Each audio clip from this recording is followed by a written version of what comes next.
Thank you. Ooh. Perfect. Thank you, beautiful. It's so good to see you. And Charnay, I have to give a shout out to her too. And 50 million other people I want to give shout outs to. Hi, you guys. I'm Holly. I'm an alcoholic and I am super excited to be here. And it's going to be in the low 30s tonight in Jacksonville, Florida. What? Just saying, had to bring the plants in. So my sobriety date is September 28, 1996. I have a home group, the West Connect group in Jacksonville, Florida. We meet Monday night, 7 p.m. Eastern time. And we are hybrid. So if you ever want to come, hit me up. Be happy to give you those codes. We'd love to have you. And if you're ever in Jacksonville, please hit me up. I'll grab you. We'll have coffee and we'll go to my home group. I do have a sponsor. My sponsor is the amazing Miss Polly P. Of course, she has a sponsor and she has a sponsor and I sponsor women and they sponsor women. So that puts me securely in the middle of Alcoholics Anonymous. And I'm a little bit nervous. I'm seeing some faces on the screen here that are people that I really hold in high esteem, really, really admire. And I feel like I'm just a little nervous speaking in their presence. So you know who you are, Louis, Holly, Teresa, etc. So just saying, I love step 11 and I was praying and talking to God about this today briefly because I didn't want to think about it too much because that never serves me.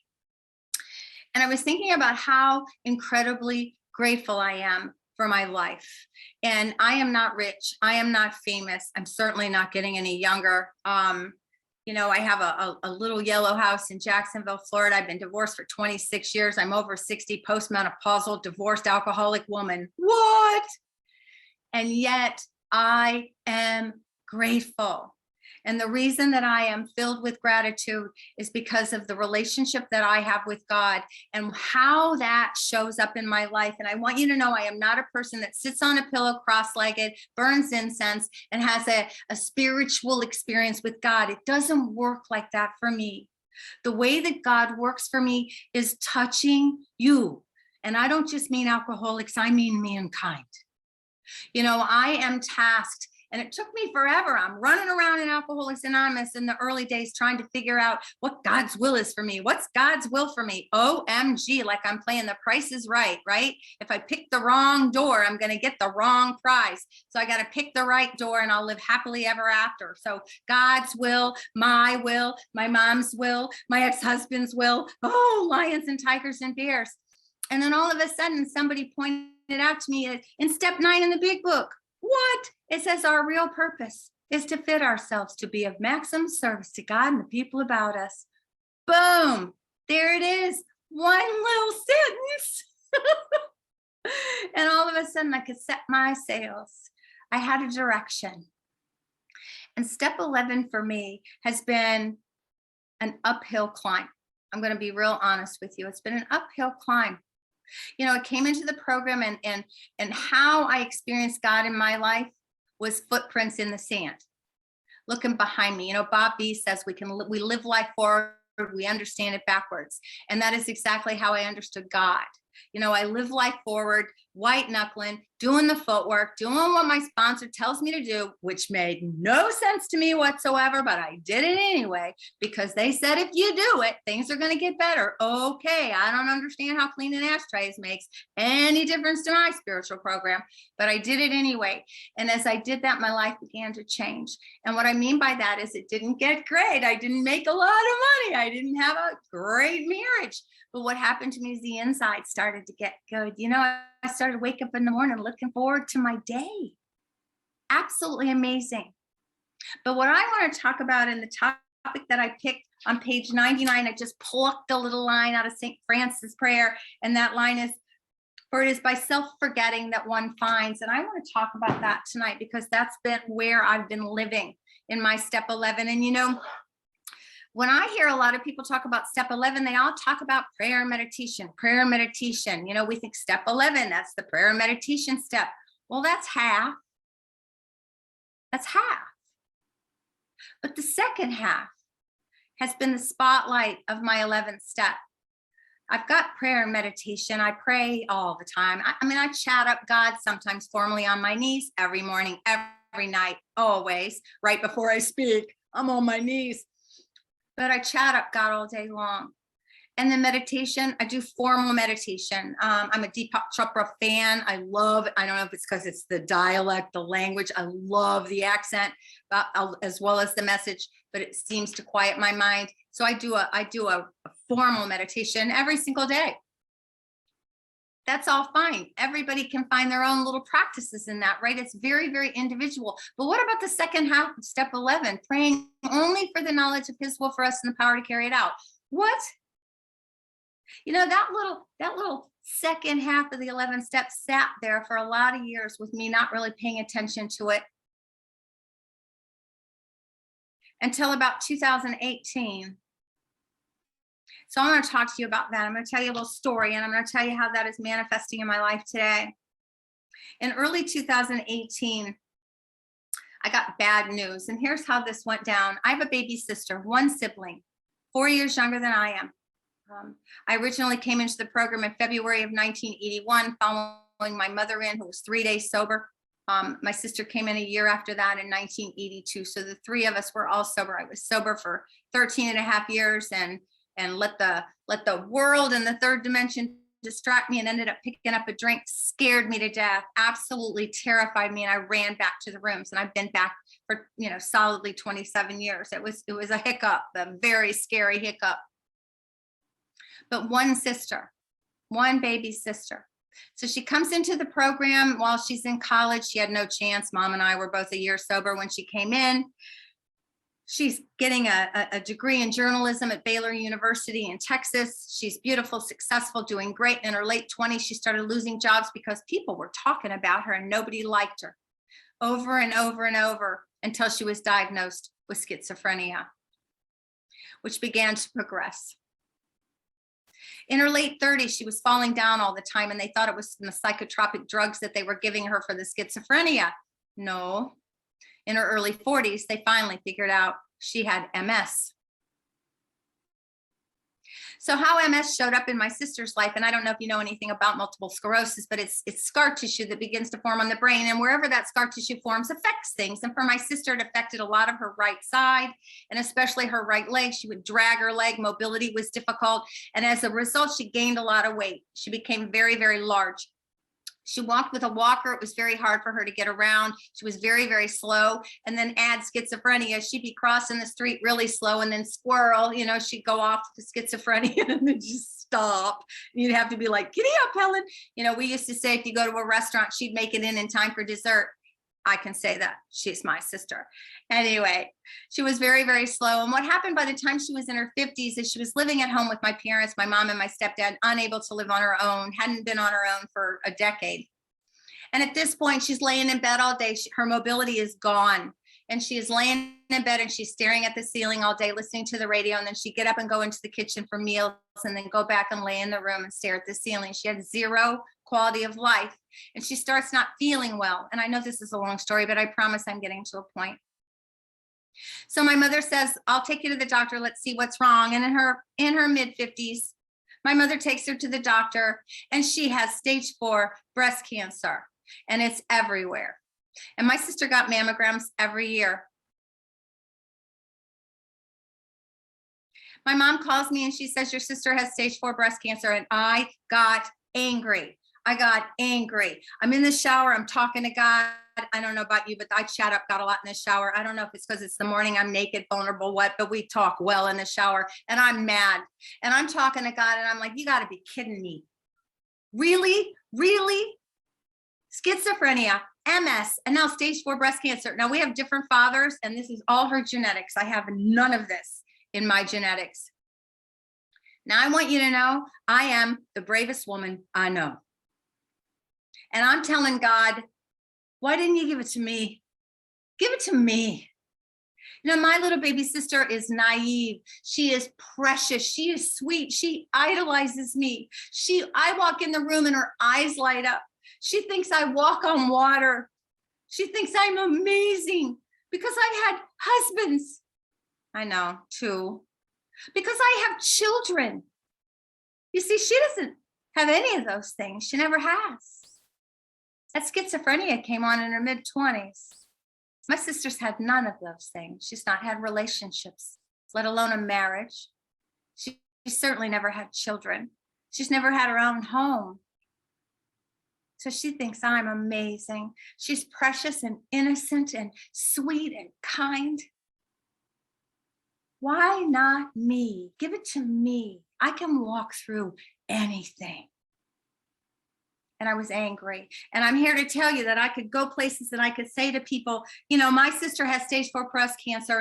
And you know, Helen, she's been in the rooms. Please take 30 seconds and bow your heads. And can we just ask for God to heal her, to remove it, to all the right prayers, right? All the right prayers. So the doctor said, this is what we're going to have to do. It's all over her body. It's in her bones and her liver and everywhere. So it can't be cured. No surgery necessary, but they're going to give her chemo, an oral chemo pill, and they're going to do that to kind of slow down the cancer and maybe give her a little bit more life. But, you know, they're going to give her this chemo pill and it's going to make her sick because it is chemo. So she starts on the chemo pill, and here's the first thing that happens. She doesn't get sick. And she doesn't get sick because she's had MS, and she's been on MS medications, which are apparently very strong. And so she's got a resilient body. So the medication doesn't make her sick, but what it does do is curb her appetite. Now, what happens if you curb somebody's appetite that's obese? They begin to lose some weight. My sister loses about 40 pounds. Well, you know what happens when an MS patient loses 40 pounds? Man, the little walker starts going. She gets mobile. Now, we have a little bus system in Jacksonville, Florida. If you have Social Security disability and you just call them up, the little bus picks you up, takes you wherever you want to go. At the end of that little visit, they pick you up and they bring you home. It's about $1.75 each way. I go over to my mom's house. Where's Helen? She goes, I don't know. The little bus picked her up this morning. Helen is off and running. She is going to the bookstore. They liked all her little special friends because she used to go to like little special like classes and art things and stuff with all those special needs people. All her little special friends, they all meet at the bookstore and they drink coffee and talk and read and have a good time. One day she called me and I said, where are you? She says, I'm on the little bus. I said, where are you going? She says, I'm going to Penman Road. That's an AA club at Jacksonville Beach, Florida. She goes, I'm going to Penman Road. I'm chairing the noon meeting. I'm like, oh my God, they have a schizophrenic chairing the noon meeting at Penman. That's awesome. She was out and about. The doctor called us and said she can go on a trip if you want to take her somewhere. Well, COVID was happening, well, except in Florida and Georgia. Anyway, so, you know, we decided to take her to Helen, Georgia, because that was her name. That is her name, Helen. So we took her to Helen, Georgia for a trip, and it was amazing. It's very much like Gatlinburg, Tennessee. I don't know if you've ever been there, but it's very Swiss, like chalet kind of atmosphere and lots of little shops and stuff. And we took her and I'd throw in her wheelchair and we'd run up and down the streets, and we just had an absolutely amazing time in Helen, Georgia. And we came home from Helen, Georgia in September of 2020, and she went to bed.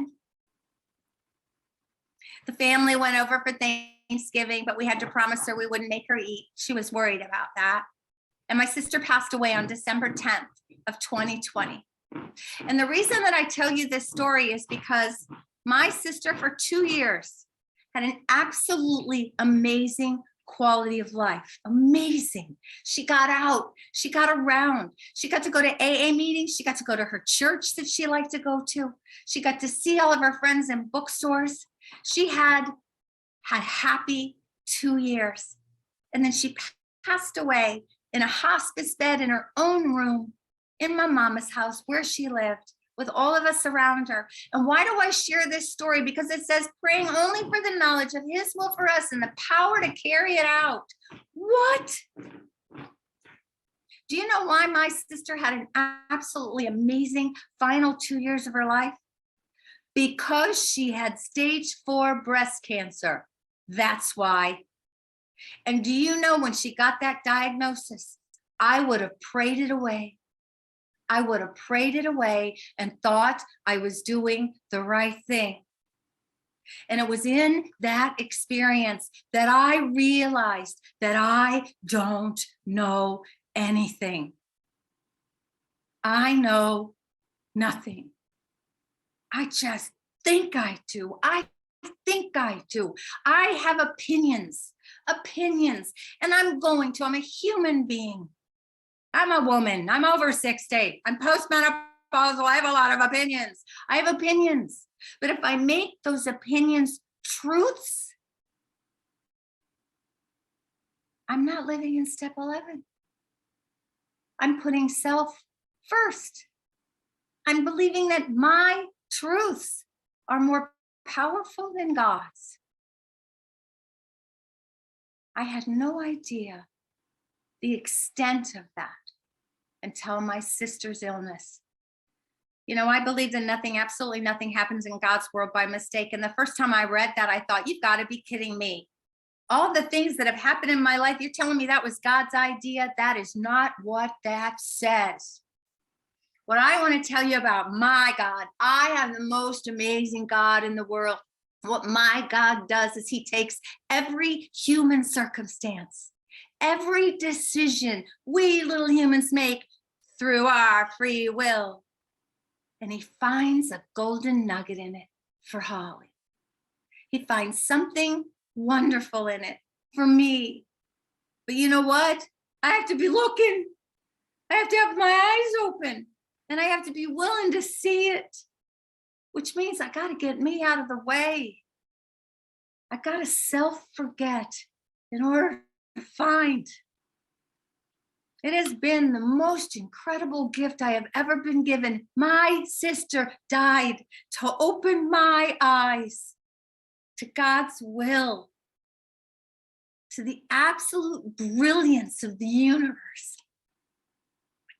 You know, I believe what Chuck C said about this disease, that my disease shows up as a conscious separation from God and mankind, and that the solution for Holly, the solution for everything in my life, is a conscious connection to God and mankind. That is what I need. It is my solution. It is what I live in steps 10 and 11 and 12 for.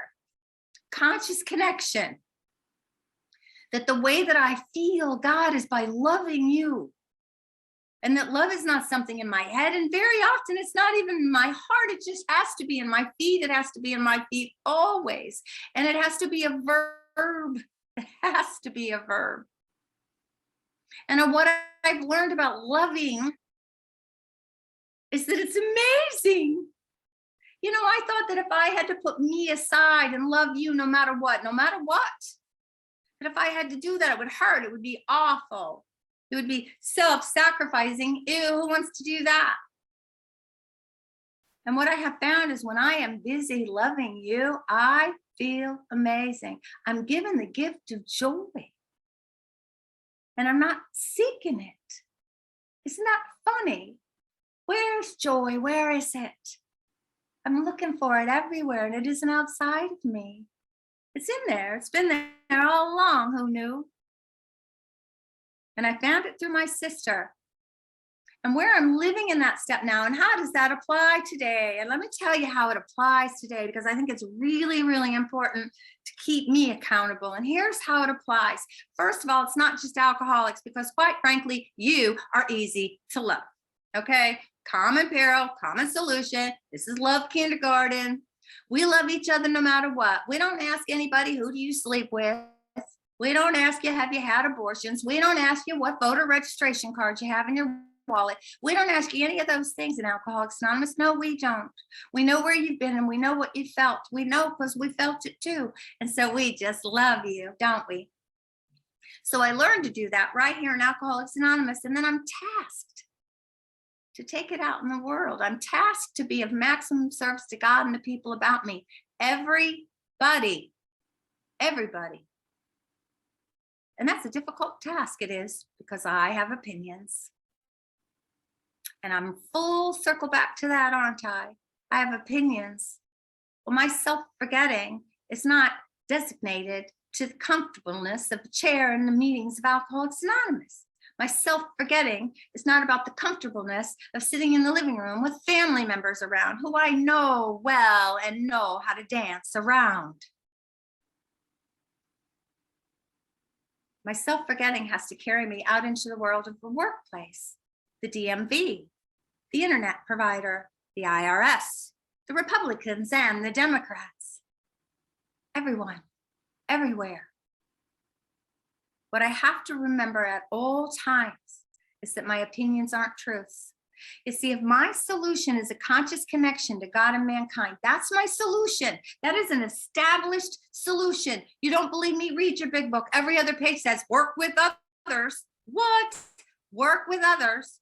Sounds like work to me, but that's because a man wrote the big book. But I'm not even getting into that because, you know, if a woman had written the big book, it would say love others, every other page. No way Bill was going to write that. So I'm tasked to get out there and love everybody. And I don't. This is a task. The bar is set high. Why do you think I have Polly P as my sponsor? I don't think there's any other person in the world that can walk into the room and the entire room just feels loved. And if you know Polly, you know what I'm talking about. She's got a gift. I want what she has, and I'm willing to go to any lengths to get it. I've watched this woman self-forget over and over and over. You know, sometimes I think that the things that I have opinions about, like what my children should be doing, what my mama should be doing, what the government should be doing. I don't even have the news anymore. I canceled the internet because I cannot afford to watch it. First of all, I'm afraid I'm going to watch the wrong channel. Somebody's going to say, where did you see that? I'm going to say, oh, MSN or Fox or you know, if it's the wrong news channel, half the room's mad at you. So, you know, I'm not sure about any of that. I can't navigate it. So I just canceled it. I'm going to leave that to people more mature than I am. I don't know how to handle that. You know, you can walk it into the world and you can say that it's in turmoil, or you can walk out into the world and say it's the most beautiful place in the world to be. Isn't that funny? How can we have different views of the world? How is that possible? I think that the world is an amazing place to be. I want to be in it, and I want to love. And sometimes it's hard. Last year in July of 22, I had a long lost cousin that had disappeared for about a dozen years. He had met a girl on the internet in China, and he'd come out of a really awful, awful, bitter divorce. And so he sold everything he had, which wasn't much, and he took off to China and he married this fabulous woman. They talked on the internet for 7 years. It wasn't a whim. He sold everything he had and he went to China and he married her and he disappeared. And it's hard to have communication between Beijing and here, and he basically disappeared. And he contacted me early in 22 and he said, he sent me an email and he said, I've been diagnosed with cancer. I've been a terrible father. He left his 3 daughters. They had not heard from him in a dozen years. Now they're grown women. He said, I've been a terrible father. I've been a terrible family member and a terrible brother. And can you please help me reconcile with my family? And I said, absolutely. I'm in the business of reconciliation. And I didn't know how to tell his daughters that he wanted to have contact with them. Now he was getting treatment. He thought he was going to be fine, but he was going to get treatment for the cancer. And then he was going to come here and maybe buy a house, a little something in Florida with the savings and get back in their lives. So I didn't know what to do. So I just sent them his email. I forwarded it to them. And they were willing to talk to them, and they began to open channels, and they could FaceTime between Beijing and here. They live in Pittsburgh. And he had treatment and chemo and all of that stuff in China. And in July of 22, the doctors told him they'd given him every treatment that they had in China. And what he needed to do was come to America because they have a little better treatment here. And so he needed to do that. Now his little wife doesn't speak English, just a little bit. And what she knows and what I know and what my family knows is he's dying. But in China, they don't tell you. It is against their custom. If you're dying, they don't tell you. So he does not know he's dying. And as a last ditch effort, they're going to come to Jacksonville, Florida, because I'm the only family member that they trust, they have, close contact with. So he says, I'm coming to Jacksonville. Can you get me in a hospital? Can you help me? Now he's off the grid. 12 years he's been in China. He's 68 years old. He has no Social Security. He's off the grid. They don't even know he exists. So he's going to land in my lap, and he has rectal cancer, which means he can't eat solid food because nothing can, what goes in must come out, and it can't. That's as graphic as I want to get. So he has to have IV nutrition. So they get on a plane in Beijing, and it's a 30-hour trip, and they make it. Unbelievable. He walks off the plane. I have talked to my bank. I've set up a bank account with his name and my name. I got to just go from the airport to the bank and get him to sign it so that he has a bank account here. His wife can't be on it because she's a Chinese nationalist anyway. They frown on that here. So we get to the bank, we sign the papers, we get to my house. He wants to spend one night at my house, and then he's going to go to an emergency room. We have a free hospital in Jacksonville. So I'm going to take him there. I don't know what else to do. And this is what happened. I'm terrified. I'm terrified. This man and his wife are going to show up in my house, and I don't know what I'm going to do with him. I'm going to take him to this hospital. I don't know if they're going to keep him. I don't know what they're going to do with him. It's just a free clinic hospital. It's the only thing. He has no insurance. He doesn't exist. So I call Social Security. Have you ever called the Social Security Administration? If you have, you are going to follow the rest of this in awe. I call Social Security and I say what I just told you. And they looked up his Social Security number and everything, and they said, well, we can see he exists, but that's it. It's going to take at least a year to get, all the processing and everything done. And he goes, but let me put a supervisor on the phone. And this woman got on the phone and she took all my information and she said, can you set up a call? Can I call him on Sunday? This was Thursday, the day he arrived. Can I call him on Sunday? Absolutely. That woman called him on Sunday, and this is what happened. She did her little Social Security interview with him on Sunday, and then she hung up, and he was on meds. He was in the emergency room hospital part on Sunday, and coherent enough. Thank God for this call. She called me back and she said, this is what I'm going to do. I'm going to backdate his Medicare insurance for the day he arrived and set foot on soil. So the moment you took him to the hospital, everything's covered. I'm going to backdate his Social Security benefits for 1 year. On Wednesday, we're going to deposit $19,975 into the bank account that you have set up. And from then forward, he'll get benefits. So from then he had coverage.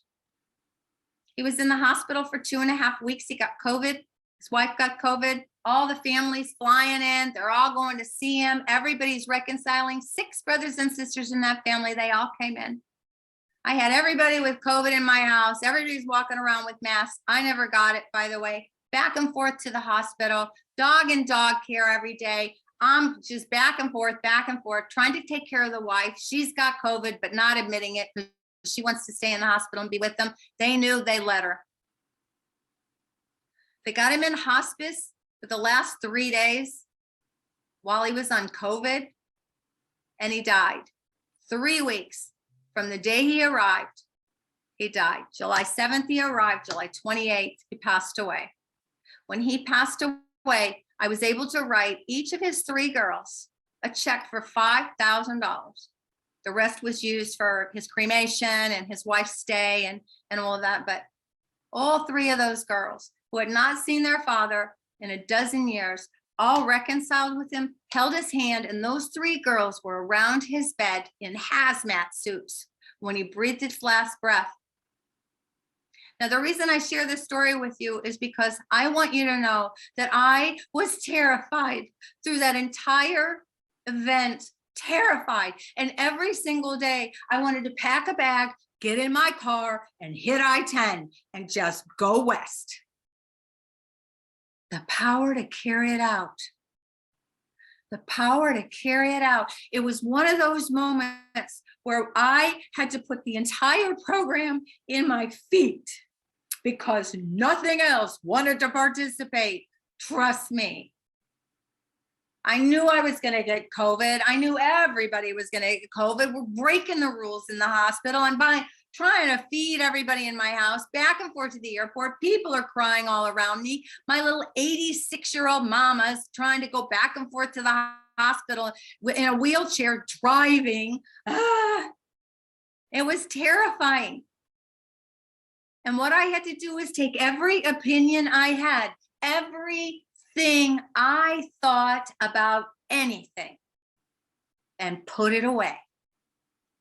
just put it away. Nothing I thought mattered. Nothing.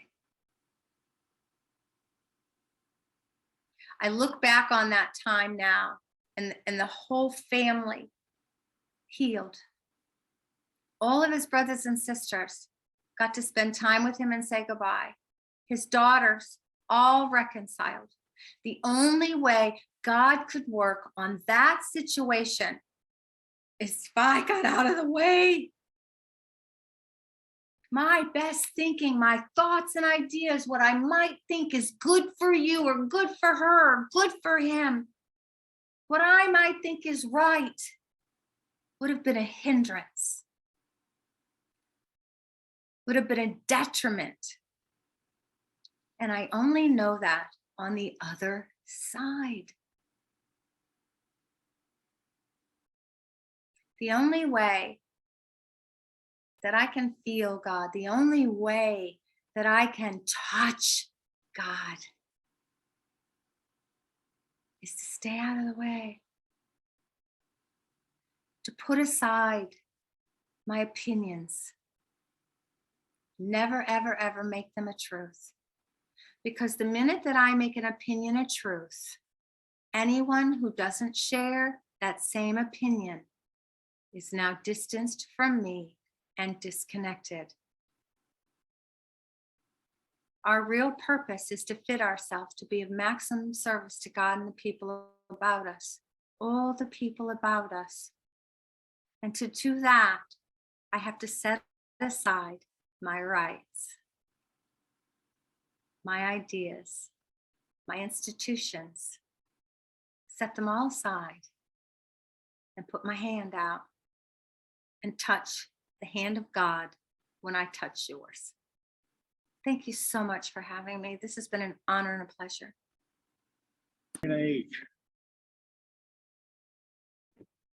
Hi, I just want to thank you for that story. I'm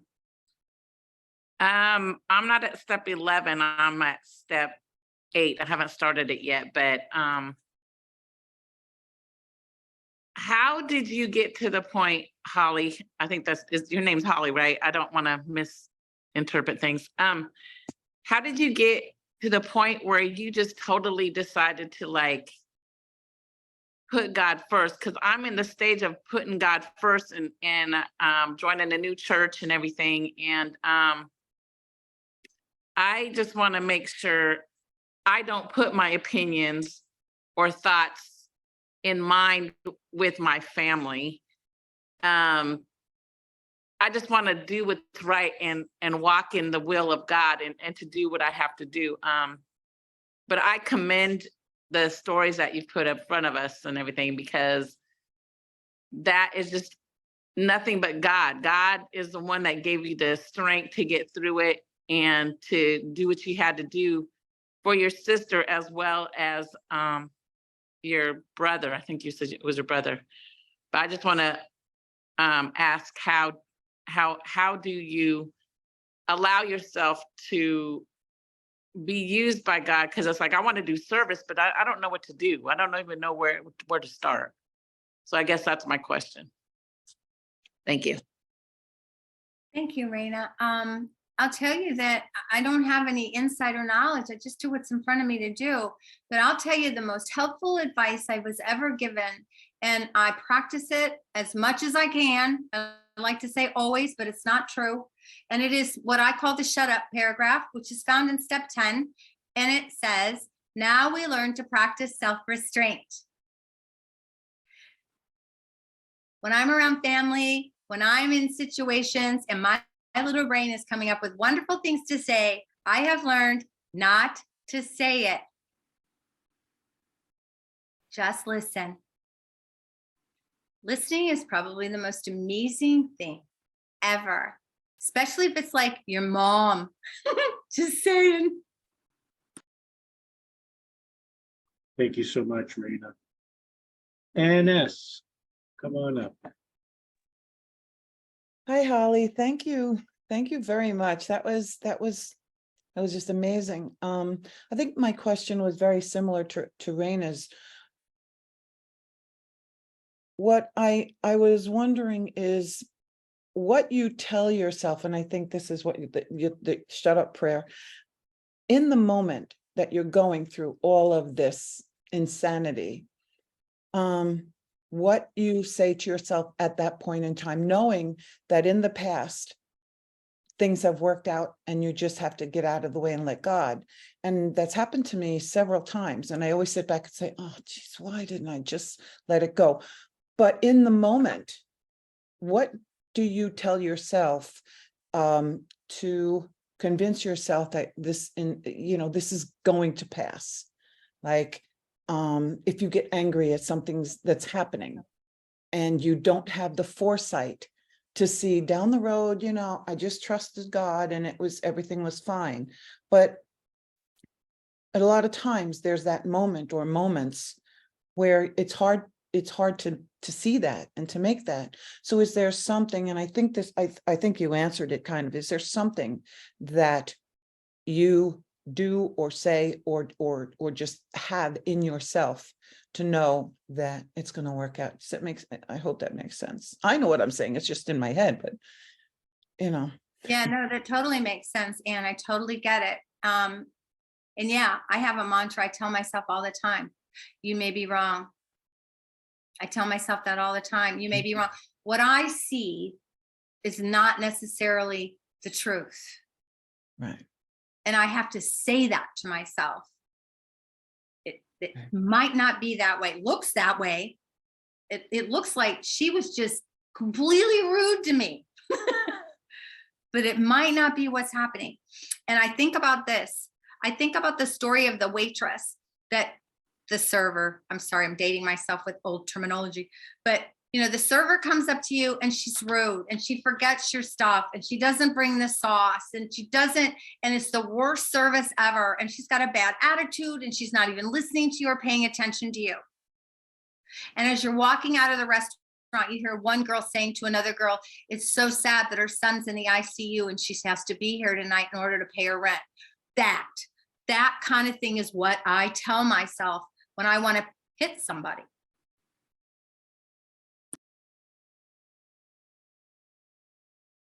Thank you so much, Ann. Donna P., come on up, please.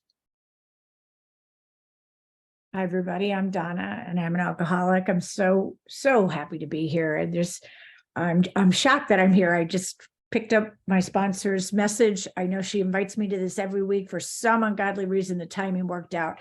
And it is exactly, really, Holly, it's exactly what I wanted to hear. I'm actually shaking because I feel like it's, this meeting was completely for me.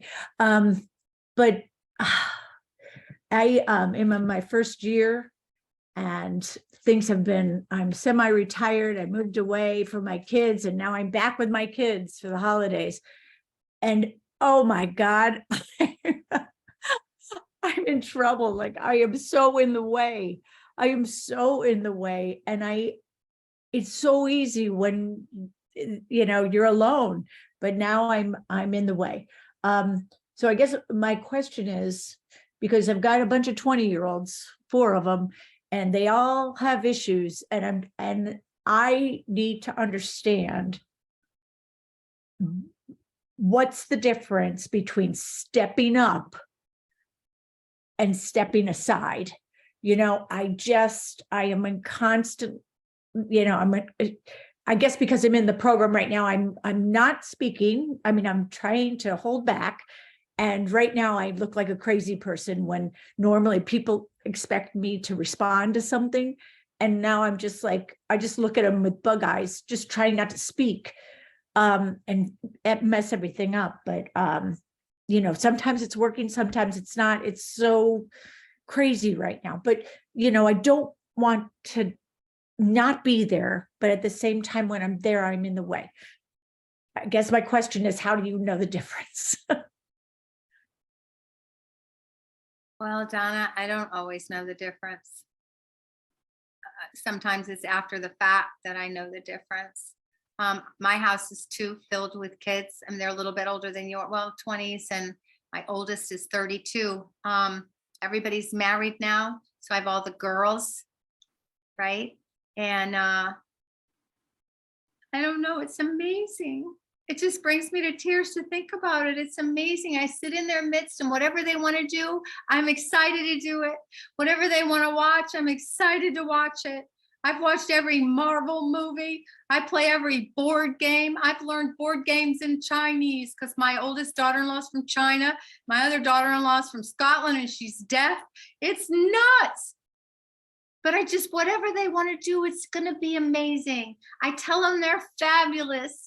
When my youngest daughter-in-law wants to act all entitled, I just let her. I just go out and buy her a Starbucks. I just dive right in. I am so thrilled and excited to be with them that I just treat it like Christmas all the time. That's what I do. Does it always work? No.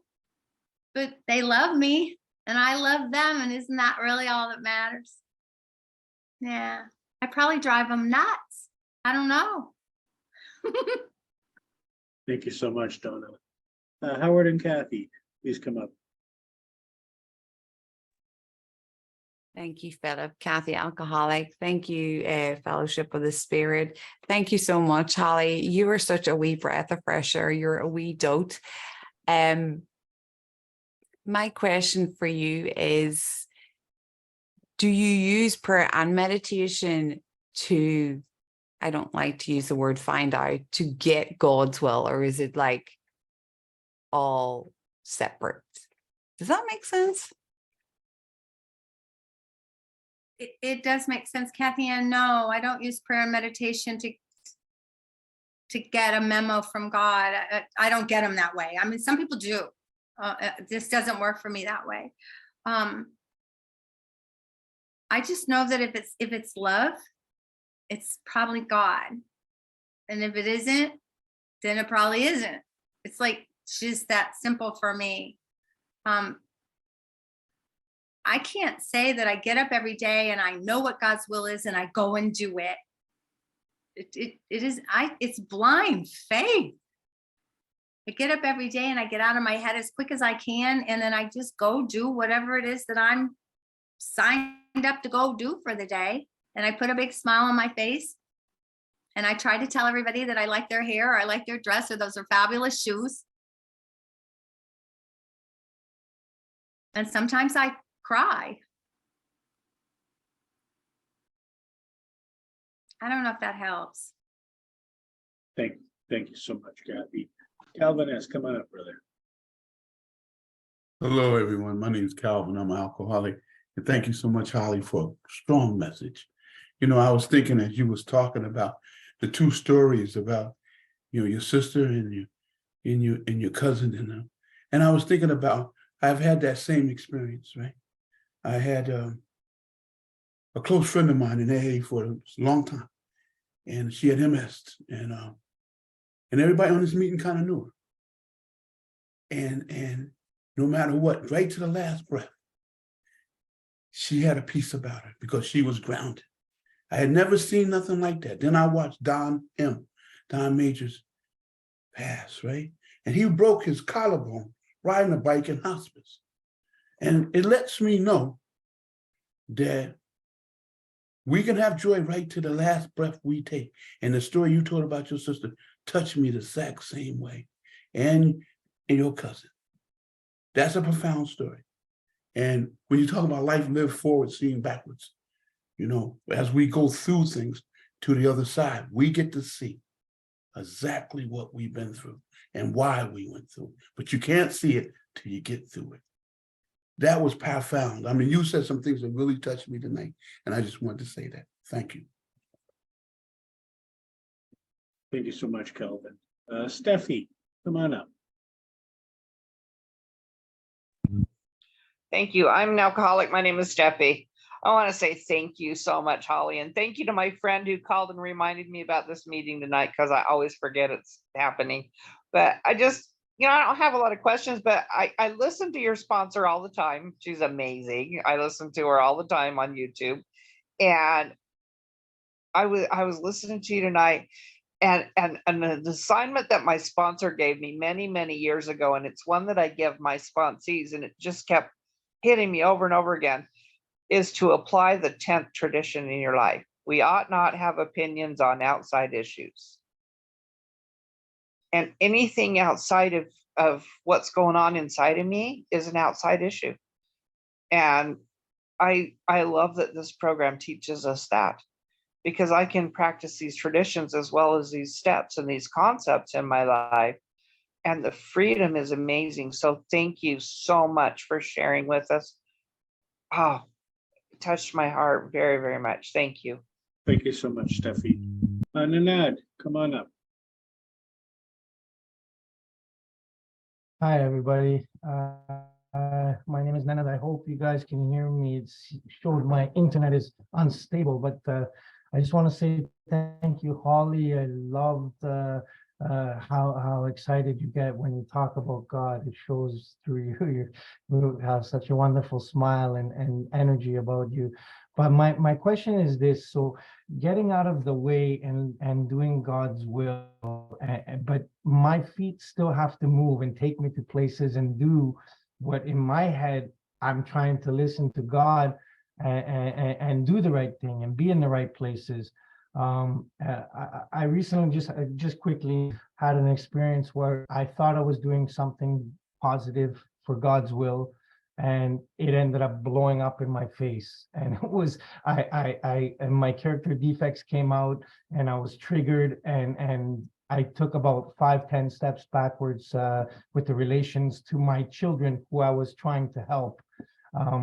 This is the conflict that I'm having, in my heart, in my head. I try to ask God to send me in the right direction, but clearly that moment could have been handled a little bit differently, or maybe I'm not ready.